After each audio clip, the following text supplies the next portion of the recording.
Welcome to Deep River Farm. Well, folks, tomato growing season here is done for these tomatoes that we had set at the back porch. The drought just pretty much wore them out, and they just didn't ever do anything. And then once the rain started and the tomatoes just kind of hung there long enough, the squirrels began to eat the tomatoes up. Wanted to show you quickly what proper support looks like.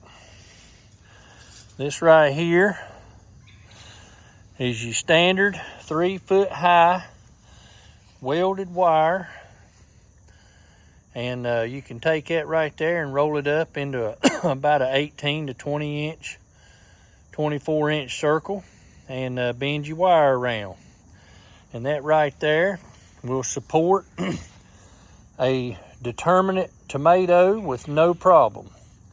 We've been growing celebrities on these, and there's no problem. Now, I will tell you that if you go smaller, like this one right here, it's only about a foot in diameter, you do battle being able, once the plant really starts getting up to size, say probably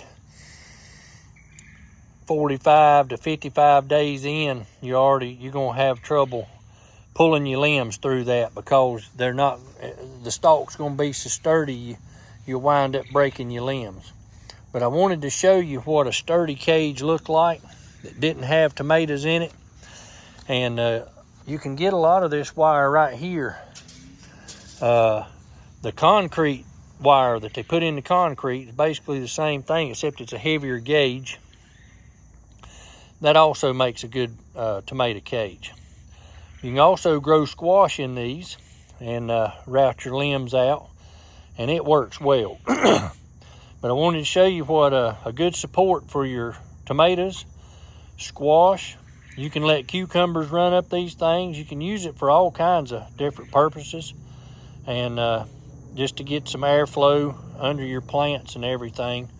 And this is a proper support that you may want to think about looking at for the future, for next year.